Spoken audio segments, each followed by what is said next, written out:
والصلاة والسلام على أشرف الأنبياء والمرسلين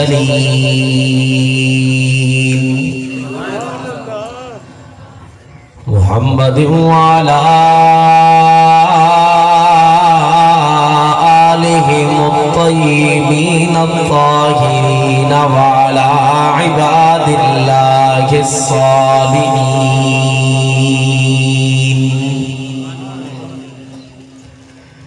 لا سيما على الخلفاء الراشدين المهديين ولعنة الله على أعدائهم الرافضين الكافرين المرتدين إلى يوم الدين أما بعد أعوذ بالله من الشيطان الرجيم بسم الله الرحمن الرحيم هو الذي أرسل رسوله بالهدى ودين الحق ليظهره على الدين كله وقال النبي صلى الله عليه وسلم إنما بعثت معلما أو كما قال عليه الصلاة والسلام درود پاک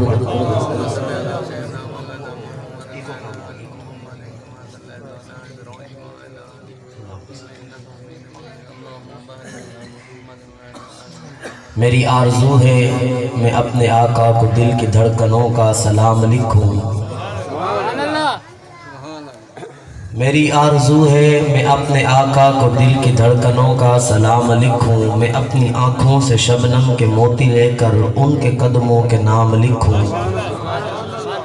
لیکن میں ادنا سا امتی ہوں میں کیا ان کا مقام لکھوں لیکن میں ادنا سا امتی ہوں میں کیا ان کا مقام لکھوں خدا کی طرف سے مجھے قلم حساں عطا ہو اے ربا تیری ذات کی قسم ہر صبح و شام میں محمد کا نام لکھوں گر شمس و قمر کوئی ہاتھوں میں اٹھا لے گر شمس اور قمر کوئی ہاتھوں میں اٹھا لے پھر دولت کونین کو باہوں میں بسا لے پھر مجھ سے کوئی پوچھے کہ تو ان میں سے کیا لے نالین محمد کو آنکھوں سے لگا لے ذرا بابا زبلن سارے رالتے آگو سبحان اللہ تھکے دے کرنے بیٹھے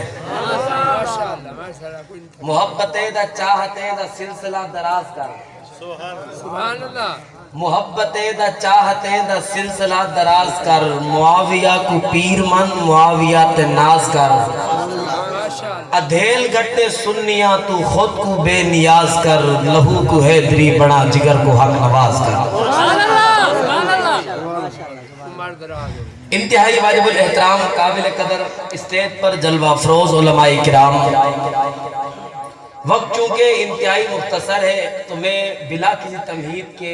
اپنے عنوان پر گفتگو کرنا چاہتا ہوں آج کا عنوان ہے سیرت سید البشر صلی اللہ علیہ وسلم میں اپنی بات کا آغاز مجاہد ختم نبوت امیر ختم نبوت حضرت علامہ عطا اللہ شاہ بخاری رحمت اللہ علیہ کے اس قول سے کرنا چاہتا ہوں کہ شاہ صاحب لاہور کی سرزمین پر خطاب کرتے ہوئے فرماتے ہیں کہ میں 1 گھنٹے میں یا 2 گھنٹے میں یا 3 گھنٹے میں اپنے نبی کی سیرت کیسے بیان کروں جس نبی کی سیرت کو خود خالق کائنات نے 23 سال کے عرصے میں قرآن میں بیان کیا ہے میں تصورات کی دنیا میں جا کر جب سیر کی کتب کو کھولتا ہوں تو میرے سامنے بڑے عنوانات آتے میں سوچتا ہوں کہ پیغمبر کی سیرت کی ابتدا کہاں سے کروں۔ ابھی یہ آسمان اور زمین نہیں بنے تھے، ابھی یہ چشم فلک نہیں بنی تھی، ابھی اللہ نے آسمان کو بلندیاں اور زمین کو وسعتیں نہیں دی تھی، سورج کو روشنی، چاند کو چاندنی رب نے عطا نہیں فرمائی تھی کہ مجھے سیر کی کتب کے اندر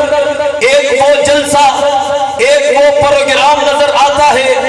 جو پروگرام عالم ارواح میں خود خالق کائنات نے انعقاد کروایا تھا۔ اس پروگرام کے اندر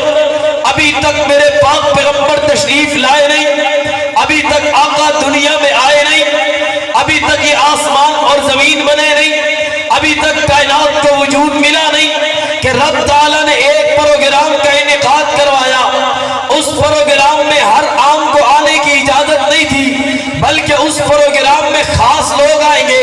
وہ خاص لوگ کون ہوں گے؟ اللہ کے نبی ہوں گے، جنہیں اللہ نبوت سے سرفراز فرما کر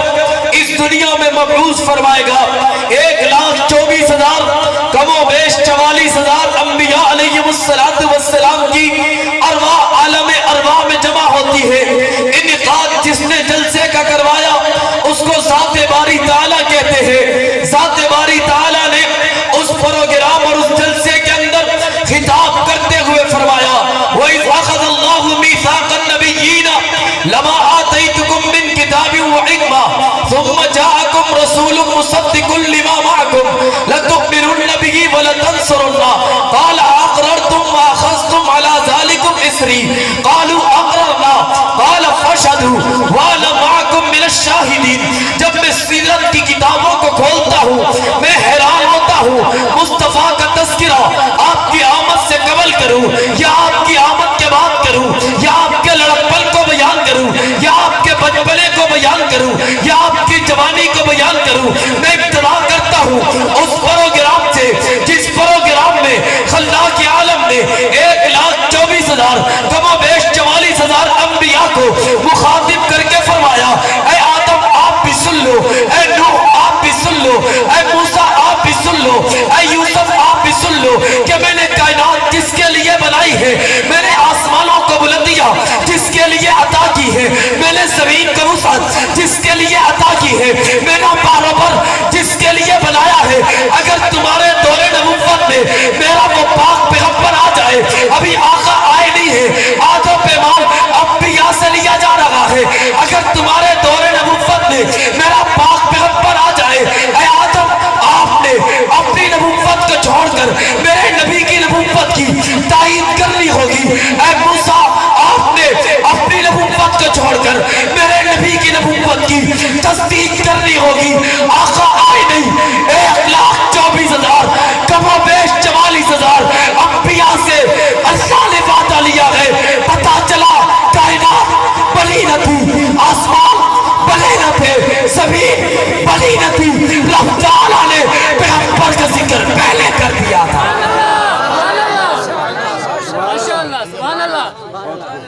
آقا تشریف لائے نہیں، تذکرہ پہلے چل رہا ہے۔ ایک بادشاہ تھا جس کا نام تھا تبا۔ تبا بادشاہ مدینہ کی سرزمین پہ آیا، اس کا بیٹا یثرب کی وادی میں گیا تھا۔ یثرب پہلے یثرب تھا، بعد میں مدینہ بنا۔ اس یثرب کی وادی میں جب اس کا بیٹا آیا،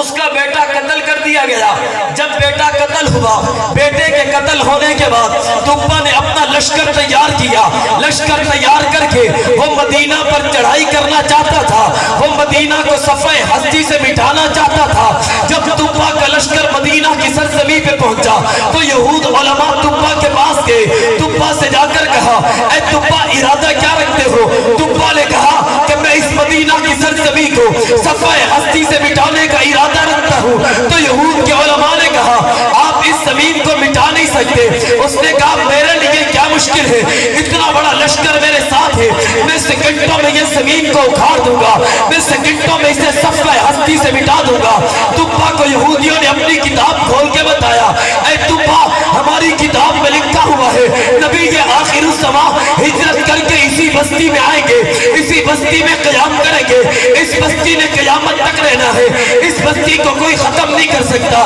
تبا کے دل میں میرے محبوب کی محبت جا گئی، تبا نے ایک گھر تعمیر کروایا، اس گھر کی چابی ایک شخص کو دی، کہا اگر میں زندہ رہا تو میں محمد مصطفیٰ پر کلمہ پڑھوں گا، اگر میں زندہ رہا تو محمد مصطفیٰ کا چچا زاد بھائی بن کے رہوں گا، اگر میں زندہ رہا تو میں محمد رسول اللہ کے دشمنوں سے جنگ کروں گا۔ تبا نے یہ اعلان کرتے ہوئے ایک گھر تعمیر کروایا، اس گھر کو تعمیر کروانے کے بعد اعلان کیا کہ گھر میں نے محمد رسول اللہ کے لیے تعمیر کروایا ہے۔ جانے لگا، اس نے یہ چابی ایک شخص کو دی، وصیت کر دی، آپ بھی وصیت کرتے چلے جانا، جب وہ اللہ کا پاک پیغمبر آ جائے، جب وہ ساقی کوثر آ جائے، جب وہ شافی محشر آ جائے، یہ چابی اس کے حوالے کر دینا۔ آپ نے علماء سے سنا ہوگا، آپ نے خطباء سے سنا ہوگا، آپ نے شعراء سے سنا ہوگا کہ جب پاک پیغمبر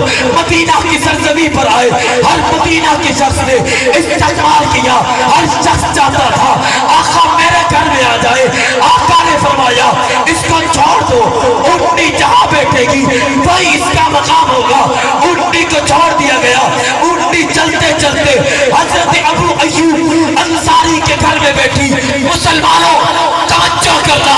ابو ایوب انصاری کے گھر میں جب وہ اونٹنی بیٹھی ہے، آقا نے فرمایا اس کا مقام بھی یہی ہے، میرا مقام بھی یہی ہے۔ ابھی پاک پیغمبر آئے نہ تھے، تبا نے گھر پہلے بنا دیا تھا، اب پاک پیغمبر آ چکے ہیں۔ ابو ایوب انصاری کا گھر وہ نہیں تھا، بلکہ یہ وہی گھر تھا جو تبا نے آقا کے لیے تعمیر کروایا۔ نعرہ تکبیر، نعرہ رسالت، عظمت مصطفیٰ، عظمت مصطفیٰ، نعرہ تکبیر۔ ابھی آقا تشریف نہیں لائے کہ بخت نصر نے خواب دیکھا، یہ عنوان اتنا طویل ہے خدا کی قسم، آدھا گھنٹہ کیا زندگیاں گزر گئی، تو شاعر نے کہا کہ تھکی ہے فکر رسا، مدہ باقی ہے، قلم ہے آپ لاپا، مدہ باقی ہے، ورق ختم ہوا، مدہ باقی ہے، وقت تمام ہوا، مدہ باقی ہے۔ میں سوچتا ہوں اس شاعر نے جب یہ اشعار لکھے تھے، جب وہ پیغمبر کی سیرت میں 40,000 اشعار لکھ رہا ہوگا، اس نے میرے پاک پیغمبر کے بچپن کا ذکر کیا ہوگا، اس نے ان 40,000 اشعار کے اندر میرے پاک پیغمبر کی آمد سے قبل عالم ارواح کے جلسے کا ذکر کیا ہوگا، آدم کا ذکر کیا ہوگا، نوح کا ذکر کیا ہوگا، ابراہیم کا ذکر کیا ہوگا، اسماعیل کا ذکر کیا ہوگا، جناب موسیٰ کا ذکر کیا ہوگا۔ اس نے 40,000 اشعار کے اندر پاک پیغمبر کی آمد سے قبل کے واقعات کو ذکر کیا ہوگا، پاک پیغمبر کی پیدائش کے واقعات کو ذکر کیا ہوگا، آمینہ کے گھر کا روشن ہونا ذکر کیا ہوگا، آمینہ کے گھر میں روشنی کا پھیل جانا ذکر کیا ہوگا۔ اس نے مکہ کی سرزمین پر آنے والے اس قاصد کو بھی ذکر کیا ہوگا جس نے آ کر بشارت کی تھی خاتم النبیین پیدا ہو چکے ہیں۔ اس نے پاک پیغمبر کی آمد کے بعد حضرت آمینہ کا کنویں پہ پانی بھرنا جانا ذکر کیا ہوگا، حضرت آمینہ کے اوپر بادلوں کا سایہ کرنا ذکر کیا ہوگا، اس نے درختوں کا سلام پیش کرنا ذکر کیا ہوگا، اس نے پاک پیغمبر پر سلام پیش کرنا ذکر کیا ہوگا، اس نے پاک پیغمبر کے لیے ہر وہ چیز ذکر کی ہوگی جو اس وقت پیش آئی گئی تھی۔ پاک پیغمبر کی پیدائش کے بعد حضرت آمینہ کے بدن سے جب پاک پیغمبر پیدا ہوئے، آمینہ کو تکلیف نہیں ہوئی، اس نے ذکر کیا ہوگا حضرت حلیمہ رضی اللہ تعالی عنہ جب آئی تھی پاک پیغمبر کو لینے کے لیے، حلیمہ کا ذکر کیا ہوگا، حلیمہ کی اونٹنی کا ذکر کیا ہوگا، حلیمہ کی کبھی کا ذکر کیا ہوگا، حلیمہ کی بیٹی شیبہ کا ذکر کیا ہوگا، حلیمہ کی بکریوں کا ذکر کیا ہوگا۔ اس نے 40,000 اشعار کے اندر پیغمبر کا غار حرا میں جانا ذکر کیا ہوگا، پیغمبر کا غار حرا میں جا کر اللہ کی عبادت کرنا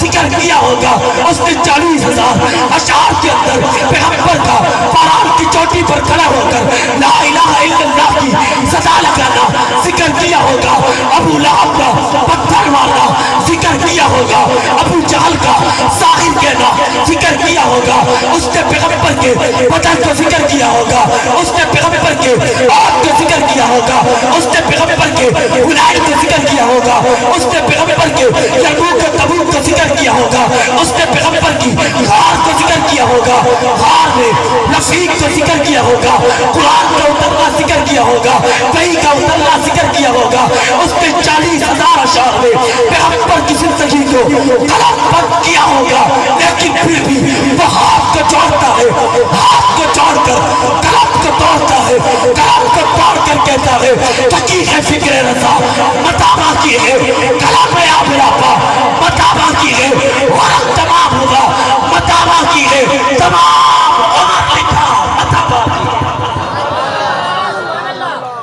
ذرا اونچی آپ سے بڑھا اس نے 40,000 اشعار میں پیغمبر کے صدیق کا ذکر کیا ہوگا اس نے 40,000 اشعار میں پیغمبر کے فاروق کا ذکر کیا ہوگا اس نے 40,000 اشعار میں پیغمبر کے دین پر مال خرچ کرنے والے سخی عثمان کا ذکر کیا ہوگا اس نے پیغمبر کے دین پر پیغمبر کے دین کے لیے میدان جہاد میں تلوار لہرانے والے حضرت علی کا ذکر تو کیا ہوگا اس نے پیغمبر کے دین میں سیاست کرنے والے حضرت امیر معاویہ کا ذکر کیا ہوگا اس نے 40,000 اشعار میں یہ تمام کے تمام ذکر تو کیا ہوگے آخر وجہ کیا ہے پھر وہ 40,000 اشعار لکھنے کے بعد وہ کیوں کہتا ہے کہ تحقیق فکر رضا مطابع کی ہے قلم میں آپ راپا مطابع کی ہے ورق تمام ہوا مطابع کی ہے وقت تمام ہوا مطابع کی ہے تمام عمر لکھا مطابع کی آقا آئے نہیں آقا آئے نہیں بخت نصر نے خواب دیکھا توجہ ہے بخت نصر نے خواب دیکھا اس کو خواب بھول گیا اب اس نے اپنے معبرین کو بلایا معبرین کو بلا کر کہتا ہے کہ میں نے رات کو خواب دیکھا مجھے اس خواب کی تعبیر بتاؤ معبرین نے بولا خواب تو بتاؤ اس نے کہا خواب بھی بھول گیا ہوں خواب بھی تم بتاؤ تعبیر بھی تم بتاؤ کرسی کا نشہ اس کے دماغ میں چڑھا ہوا تھا وہ کرسی کے نشے میں دھت ہو کر کہتا ہے خواب بھی تم بتاؤ تعبیر بھی تم بتاؤ معبرین بڑے پریشان ہوئے خواب کیسے بتائے چلو تعبیر تو بتا دیں گے یہ خبر سلطنت میں پھیلی سلطنت میں پھیلتے پھیلتے اس وقت وقت نصر کی جیل میں حضرت دانیال علیہ السلام کے تھے حضرت دانیال علیہ السلام تک جب یہ خبر پہنچی حضرت دانیال نے قاصد بھیجا جاؤ وقت نصر سے کہہ دو کہ میں آپ کا خواب بھی بتاؤں گا میں آپ کے خواب کی تعبیر بھی بتاؤں گا جب وقت نصر کو یہ پیغام ملا اس نے کہا بلاؤ دانیال کو جب حضرت دانیال بادشاہ کی سلطنت میں داخل ہوئے تو بادشاہ نے حضرت دانیال سے کہا اے دانیال تجھے بادشاہوں کی دربار میں آنے کے لیے تجھے بادشاہوں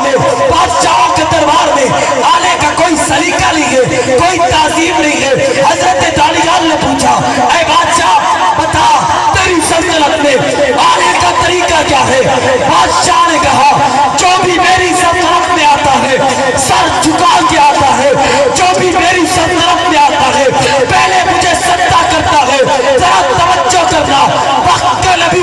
حضرت دانیال علیہ السلام نے بادشاہ نے وقت نصر کو غیرت مندانہ جرأت مندانہ جواب دیتے ہوئے فرمایا اے وقت نصر میں اس جبیل نیاز کو صرف اسی کے سامنے جھکا سکتا ہوں جس نے میری پیشانی کو بنایا ہے میں کسی اور کے سامنے یہ پیشانی نہیں جھکا سکتا حضرت دانیال نے فرمایا اگر تو چاہتا ہے تیرے سامنے پیشانی جھکا دوں پھر دانیال ساری زندگی جیل میں تو رہنا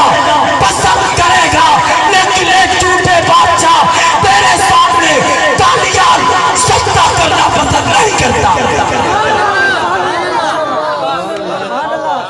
وقت کا نبی ہے وقت کا نبی ہے وقت کا نبی ہے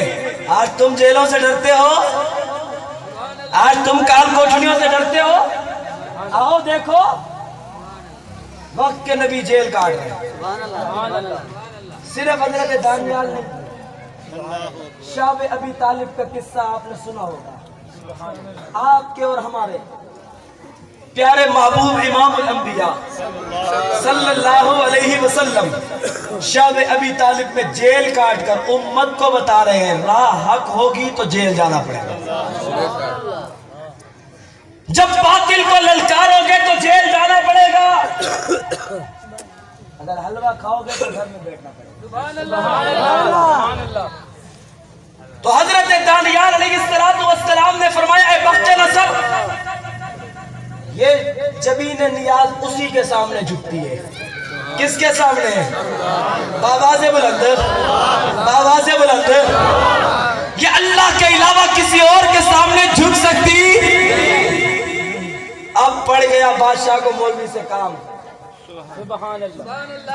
اب اس نے کہا جناب جو کچھ بھی آپ کے تو چلو آپ کی مان لی، بتاؤ خواب کیا تھا؟ توجہ ہے، ابھی میرے آقا آئے نہیں، بخت نصر نے خواب دیکھا. دانیال علیہ السلام نے خواب بتایا. فرمایا اے بادشاہ تو نے خواب دیکھا ہے. خواب میں ایک پتلا دیکھا جو سر سے لے کر پیٹ تک سونے کا تھا،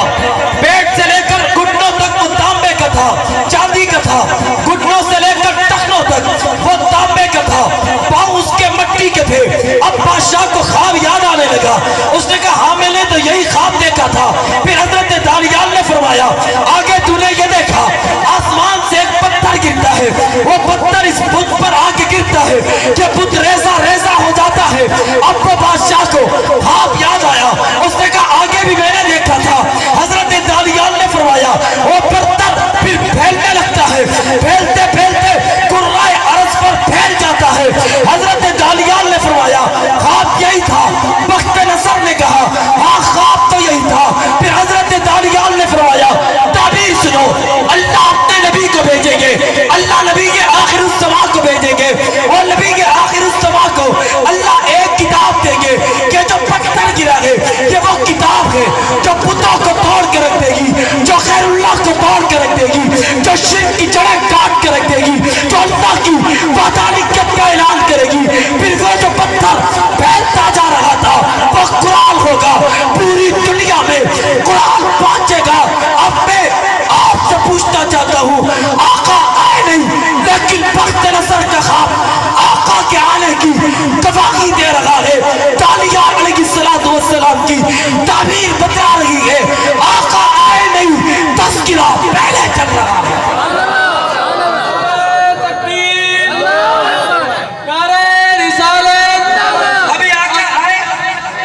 ابھی آقا آئے نہیں ہے، تذکرہ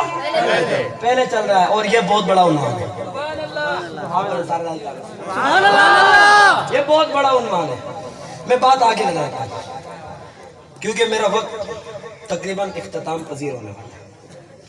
میں بات آگے چلا رہا ہوں. حضرت عبداللہ سبحان اللہ انتخاب خدا بندی ہے، اللہ کا منتخب کرتا ہے.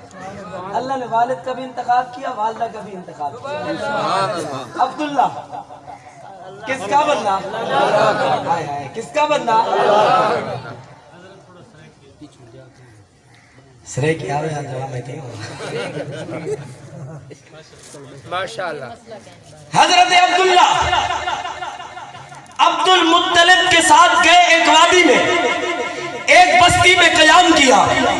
وہاں کنویں پر سردار کی لڑکی پانی بھرنے آئی ہوئی تھی. اس نے حضرت عبداللہ کو دیکھا،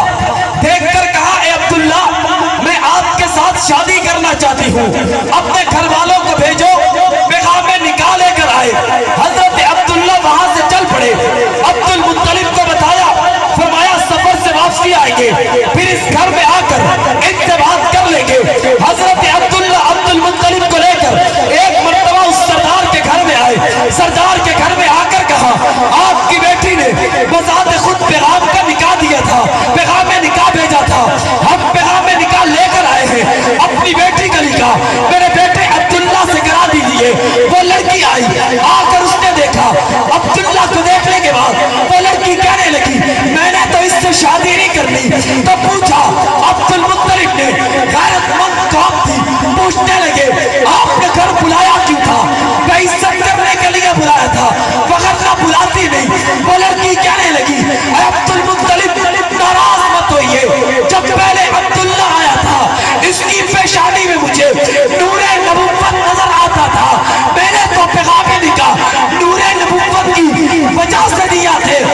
لگتا یوں ہے عبداللہ کی شادی ہو چکی ہے. عبد المطلب نے کہا ہاں اس کی شادی آمنہ سے ہو چکی ہے. تو وہ لڑکی کہنے لگی لگتا ہے جو نور میں چاہتی تھی میرے بطن میں منتقل ہو جائے وہ نور آمنہ کے بطن میں منتقل ہو چکا ہے. آمنہ آپ کے بطن میں منتقل ہو چکا ہے. بتاؤ تو صحیح برکات کیا ہے؟ توجہ ہے؟ بتاؤ تو صحیح برکات کیا ہے؟ ہم نے تو اس میں محمد کی برکات لی ہے. کسی کی نرینہ اولاد نہ ہوتی ہو وہ نیت کرے میں اپنے بیٹے کا نام محمد رکھوں گا, اللہ اس کو نرینہ اولاد عطا فرمائے. اور جس دسترخوان پہ لوگ کھانا کھا رہے ہو وہاں نام محمد والا بچہ بیٹھا ہو, اللہ اس کھانے کا حساب کتاب بھی نہیں دے. یہ اس میں محمد کی برکت ہے. میں قربان نہ جاؤں ان لوگوں پر جنہوں نے جس میں محمد کی برکت لی ہے. کیا سمجھ لیے؟ آمنہ بتا تو صحیح. حضرت آمنہ فرماتی ہے میں پہلے کنویں میں پانی بھرنے جایا کرتی تھی. راستے میں نوکیلے پتھر میرے پاؤں میں چبھا کرتے تھے, مجھے تکلیف ہوا کرتی تھی. میں جب عرب کی تپتی ہوئی ریت پر جاتی پہاڑوں پر چلا کرتی تھی. سورج کی تپش مجھے بڑا پریشان کیا کرتی تھی. جب میں کنویں کے پاس جاتی ڈول کو کنویں میں ڈالا کرتی تھی, پھر ڈول کو کھینچا کرتی تھی, کمر میں تکلیف ہو جاتی تھی. لیکن جب سے یہ بچہ میرے بدن اطہر میں آیا ہے اب میں پتھروں پر پاؤں رکھتی ہوں وہ ریشمی قالین بن جاتے ہیں. میں جن دھوپ کے تیجب دھوپ کے نیچے چلتی ہوں بادل مجھ پر آ کے سایہ کر دیتے ہیں. جب میں کنویں میں پانی بھرنے جاتی ہوں کنویں کا پانی موجے مار کر میرے پاؤں کے بوسے لیتا ہے. کنویں کا پانی ڈول میں خود بخود آ جاتا ہے. میں پوچھنا چاہتا ہوں اے کنویں تجھے کیا ہو گیا ہے؟ اے پتھروں تمہیں کیا ہو گیا ہے؟ اے بادلوں تمہیں کیا ہو گیا ہے؟ مجھے جواب دیتے ہیں, پتھر جواب دیتے ہیں, آسمان جواب دیتا ہے, حجر و شجر جواب دیتے ہیں, مجھے وقوفہ جواب دیتا ہے. تجھے پتہ نہیں پہلے تو آمنہ صرف آمنہ ہوا کرتی تھی, اب تو وہ اس کے بدل میں امام الانبیاء آ چکا ہے. پہلے یہ صرف آمنہ تھی. حضرت آمنہ کے گھر ولادت ہوئی. میں اپنا عنوان تیزی سے آگے بڑھاؤں گا. کون سبحان اللہ. حضرت آمنہ کے گھر ولادت ہوئی. حضرت آمنہ فرماتی ہے کہ گھر میں چراغ میں تیل ڈالنے تیل نہیں تھا, چراغ جل نہیں رہا تھا. جب میرا بچہ پیدا ہوا میرے گھر کا کمرہ روشن ہو گیا. حضرت آمنہ فرماتی ہے جب میرا بچہ پیدا ہوا مجھے ذرا سی بھی تکلیف نہیں ہوئی. جب میرا بچہ پیدا ہوا بالکل پاک صاف پیدا ہوا. میرا بچہ پیدا ہوا تو مختون پیدا ہوا. جب میرا بچہ پیدا ہوا میرے گھر میں اندھیرا تھا. جب میرا بچہ پیدا ہوا تو میرا گھر کا کمرہ روشن ہو گیا. میرے گھر میں جو کالا تھا وہ کالا نظر آنے لگا, جو سفید تھا وہ سفید نظر آنے لگا. میں نے کہا آمنہ تو غیر کو دیکھتی ہے, تو اپنے کمرے کو دیکھ رہی ہے, تیرا کمرہ روشن ہو گیا ہے. آمنہ دروازہ کھول کے دیکھ, آج محمد کی آمد سے سارا جہان روشن ہو گیا. آج صرف تیرے گھر کا کمرہ روشن نہیں ہوا, آج کمرہ کھول کے دیکھ سارا جہان روشن ہو گیا. تو جنہوں نے اس نبی کی زندگی میں تربیت حاصل کی, توجہ ہے, اختتامی بات کرنے لگا ہوں. حسن کو دیکھو یہ الگ عنوان ہے. وَأَحْسَنَ مِنْكَ لَمْ تَرَ قَطُّ عَيْنِي وَأَجْمَلَ مِنْكَ لَمْ تَلِدِ النِّسَاءُ خُلِقْتَ مُبَرَّأً مِنْ كُلِّ عَيْبٍ كَأَنَّكَ قَدْ خُلِقْتَ كَمَا تَشَاءُ. ایسا لگتا ہے جیسے اللہ سے آپ نے فرمایا ہے اللہ مجھے یوں یوں یوں یوں بنانا, اللہ نے آپ کو اس طرح بنانا. جی کچھ سمجھنے پہ آ کے سبحان اللہ, آواز بلند آ کے سبحان اللہ. جب نبی آخر الزمان اس کائنات میں تشریف لائے تو عالم کیا تھا؟ جنگل نات آزاد اپنے اشعار میں جو ہندو شاعر ہے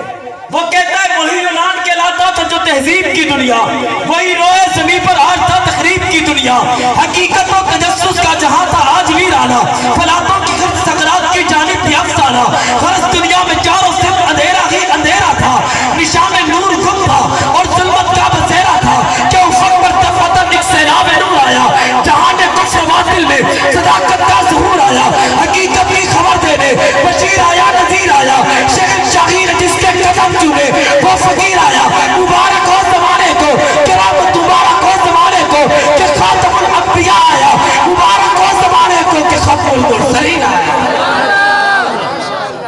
آقا آئے نہیں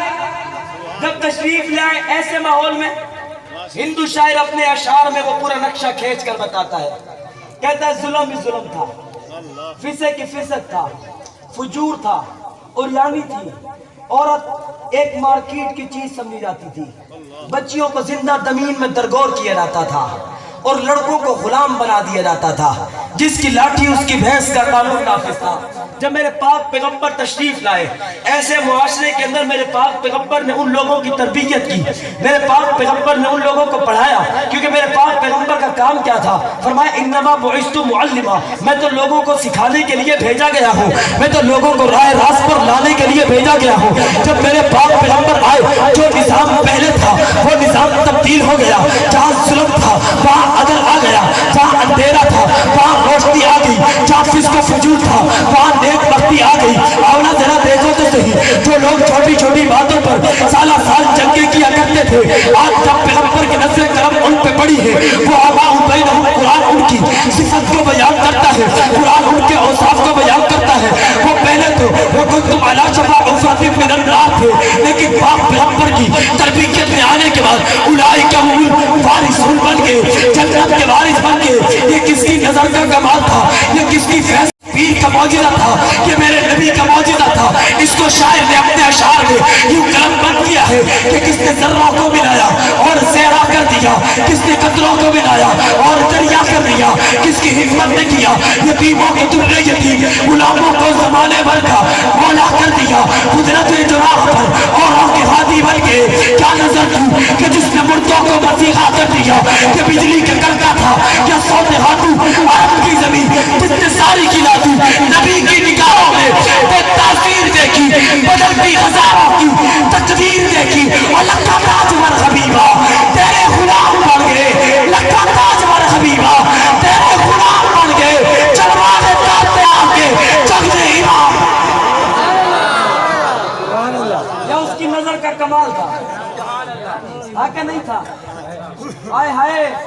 ان کے لیے تو قرآن نے کہا پہلے وَكُنْتُمْ عَلَى شَفَا حُفْرَةٍ مِّنَ النَّارِ آج دیکھو تو صحیح دریاؤں پہ گھوڑے دوڑا رہے ہیں سبحان اللہ آوازیں بلند آج دیکھو تو صحیح دریاؤں پہ سارے رانتے آنکھوں یہ تو باس کرو آج دیکھو تو صحیح دریاؤں پہ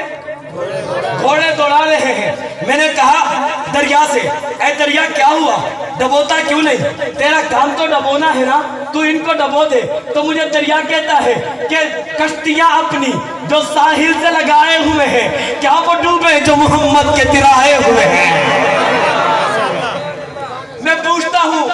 اے دریا ڈبوتا کیوں نہیں ہے اب یہ جو دریا پہ گھوڑے دوڑ رہے تھے نا یہ صرف صحابہ کے نہیں تھے تابعین کے بھی تھے کس کے تھے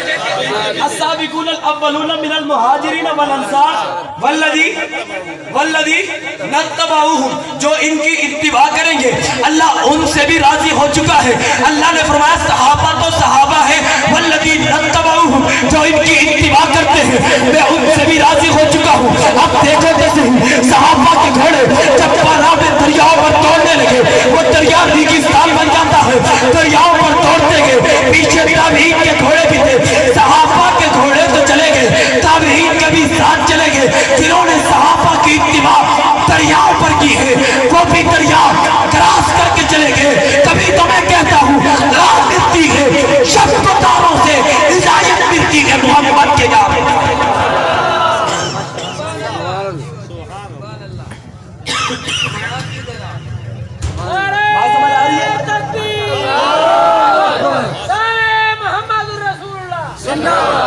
راہ ملتی ہے شب و تاروں سے ہدایت ملتی ہے محمد کے ہدایت ملتی ہے محمد کے یاروں سے اور جنہوں نے یہ صحابہ بہت بڑی شان والے صحابہ بہت بڑی شان والے نبی آخری نبی کی جماعت بھی نبی آخری نبی کی جماعت بھی آخری کتاب اللہ بھی آخری امت وہ آخری اب صحابی کوئی بن سکتا نہیں ہے تو اولئک هم المفلحون کا تمغہ کنہیں ملا اور سنو میں بات لمبی نہیں کرنا چاہتا مگر نہ عنوان بڑا انتہائی تفصیل طلب ہے میں آخری بات کرنا چاہتا ہوں جب حضرت ابو بکر صدیق رضی اللہ تعالی عنہ شب ہجرت پاک پیغمبر کو لے کر چلے ایک تو صحابہ ہے صحابہ کا دفاع تو اللہ نے کیا ہے صحابہ کا دفاع رسول اللہ نے کیا ہے صحابہ کا دفاع قرآن نے کیا ہے اب آؤ جو صحابہ کا دفاع کرتے ہیں انہیں ملتا کیا ہے انہیں حاصل کیا ہوتا ہے شب ہجرت جب آقا ابو بکر صدیق کے ساتھ چلے گئے ابو جہل ابو لہب عتبہ شیبہ ابو سفیان حضرت ابو بکر کے گھر پہنچے